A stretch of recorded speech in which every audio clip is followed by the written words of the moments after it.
Let's start with a number that might make you uncomfortable. The average American family throws away about $1,500 worth of food every single year. That is not a typo. That is $1,500 vanishing into the trash. And here is the counterintuitive part. Most people think the solution is to spend more time organizing their digital coupons.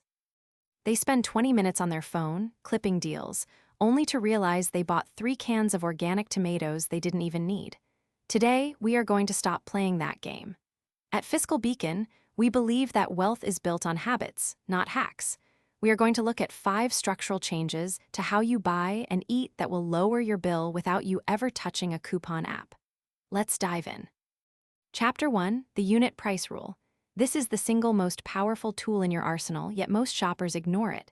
You know the drill. You are in the cereal aisle. You see a giant box of cereal for $6 and a smaller box for $4. Instinct tells you the bigger box is the better deal. But is it? Let's look at the math. The big box is 18 ounces for $6. That comes out to about 33 cents per ounce. The small box is 12 ounces for $4. That is 33 cents per ounce. Wait, they are the same? Now let's look at a different scenario. You are buying pasta sauce. The jar is 24 ounces for $4. The bulk jar is 32 ounces for $5. The bulk jar seems cheaper overall, but when you divide $5 by 32, you get roughly 15.6 cents per ounce. The smaller jar is $4 divided by 24, which is 16.6 cents per ounce.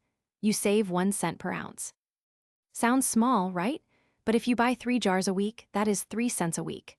Over a year, that is $1.50. It feels negligible. But this logic applies to every item.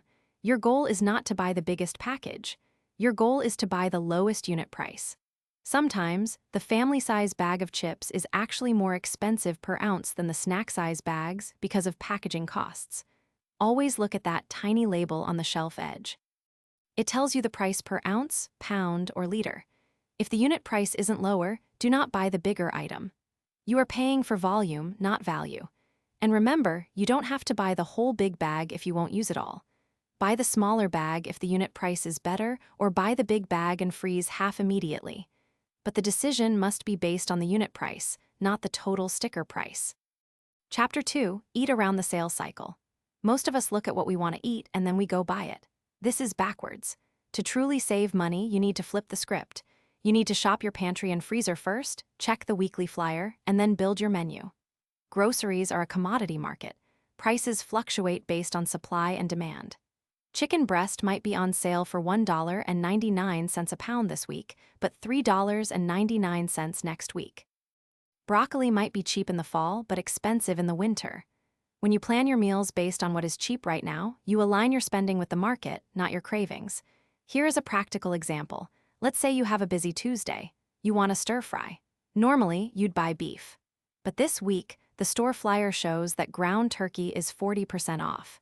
Instead of forcing yourself to eat beef, you build your stir-fry recipe around the cheap turkey. You use the same vegetables, the same sauce, but you swap the protein. You get the same satisfaction, but you save $5 on that meal. Over 50 weeks a year, that is $250 saved just by swapping proteins based on sales. This requires a shift in mindset. You have to become a chef of opportunity, not a chef of preference. Keep a list of 5 base meals, things like pasta, rice bowls, or soups that can easily absorb different proteins and vegetables. When you see a sale on tilapia, you make fish tacos. When you see a sale on apples, you make apple crumble. This flexibility is your superpower.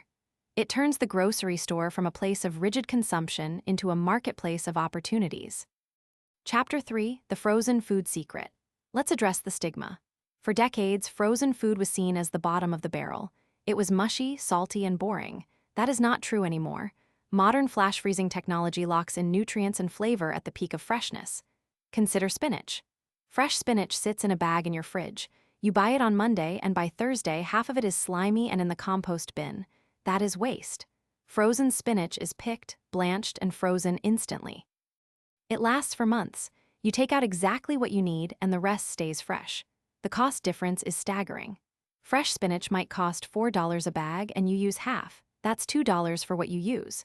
Frozen spinach is often $1.50 a bag and you use it all. That's $1.50 for what you use, but it's not just produce. Frozen berries are often cheaper than fresh berries, especially out of season. Frozen pre-chopped vegetables. They save you time and reduce waste. The key here is to view frozen food as stashed food. It is your insurance policy against waste. When you buy fresh, you are betting that you will eat it before it spoils. That is a risky bet. When you buy frozen, you are guaranteeing that you will eat it. For budget-conscious investors, reducing variance is key. Frozen food reduces the variance of your food waste. It makes your grocery budget predictable.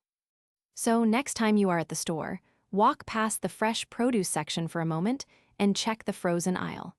You might find that your favorite vegetables are half the price and zero waste. Chapter 4, Plant-Forward Meals. This is not about becoming a vegetarian. It is about the Meatless Monday concept scaled up. Meat is the most expensive part of your grocery bill. On average, meat accounts for nearly half of the total cost of a meal. If you can reduce the amount of meat in your meals by just 1/3, you see a massive impact. Let's look at a chili. A traditional chili might use 2 pounds of ground beef. That could cost $12. If you swap one of those pounds for a can of beans, kidney beans or black beans, you save $6. The texture changes slightly, but the flavor profile remains robust because of the spices and tomatoes. You are adding fiber, which is healthy, and you are lowering your carbon footprint, which is good for the planet. But most importantly, you are lowering your cost per calorie. Beans are one of the cheapest sources of protein on the planet. A can of black beans costs about $1 and provides 15 grams of protein. Compare that to chicken breast, which might cost $3 for 15 grams of protein. That is a 3-to-1 ratio. You don't need to go fully plant-based. Just try 1 or 2 meals a week that are primarily plant-based. Lentil soup, bean burritos, vegetable stir-fry with tofu. These meals are satisfying, nutritious, and incredibly cheap. When you treat meat as a seasoning rather than the main event, your grocery bill drops significantly. You get the flavor of meat without the price tag of meat. This is a high-leverage move. It changes the structure of your shopping cart, not just the items in it. Chapter 5, The Psychology of Layout and Hunger. We have talked about what you buy. Now let's talk about how you buy it. Grocery stores are designed to manipulate your spending. They put the essentials, milk, eggs, bread at the back of the store. You have to walk through the entire store to get them, passing displays of high-margin snacks and impulse buys. Another trick, they make you hungry. Have you ever walked into a store and bought a snack you didn't need? That is not an accident. If you are hungry, your brain's decision-making center is compromised. You are more likely to choose the cheap, calorie-dense options over the nutritious ones. So here is the rule: never shop hungry. Eat a small snack before you go, and make a list, a strict list. If it is not on the list, it does not go in the cart. This sounds simple, but it is the hardest part. We are bombarded with marketing every second we walk down that aisle. Buy one, get one free? New flavor.